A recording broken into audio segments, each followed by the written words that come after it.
Quand on vous écoute, on a l'impression que les accords de libre-échange sont l'alpha et l'oméga. Comme si, sans accord de libre-échange, les échanges à l'échelon planétaire n'existaient pas. Il s'avère que je viens d'une région où on produit un produit avec lequel je ne suis pas du tout fâché, qui s'appelle le cognac.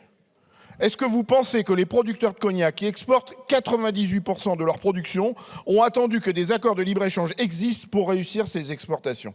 C'est bien la preuve qu'on peut commercer avec le monde et que nous ne sommes pas dans cette caricature dans laquelle vous voulez nous enfermer, de nous opposer à des échanges planétaires, et que nous avons la capacité d'imaginer des échanges planétaires sans forcément imaginer que ces échanges planétaires soient orchestrés par des accords de libre-échange. Donc je voulais rétablir ce sujet-là. Sur la balance commerciale, vous avez évoqué les 5 milliards de balance commerciale positive. C'est vrai.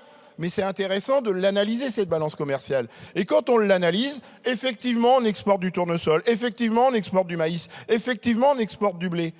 Mais on importe aussi des fruits et légumes, et qui font que cette balance commerciale, sur les besoins primaires alimentaires, cette balance commerciale, elle est finalement pratiquement nulle. Et ce qui fait les 5 milliards d'euros, c'est ce que j'appelle les produits de luxe. Et encore une fois, je ne suis pas fâché avec ces produits de luxe. C'est le cognac, c'est le Bordeaux, c'est le Bourgogne, c'est le champagne. C'est ça qui fait les 5 milliards d'euros de balance commerciale. Et donc, vous me parliez des vases communicants. Eh bien, je viens insister, monsieur le ministre. Je suis moi-même agriculteur. Quand je produis du blé, quand je produis du tournesol, quand je produis du maïs qui pourrait être exporté, les surfaces agricoles sur lesquelles j'ai installé ces productions-là ne produisent pas des lentilles, ne produisent pas du pois chiche, ne produisent pas du tournesol qui pourrait faire de l'huile locale. Et donc, effectivement, c'est des vases communicants. Et si on mobilise nos surfaces sur des logiques exportatrices, nous nous rendons dépendants forcément à des importations. Et votre balance commerciale, elle ne tient plus à ce moment-là.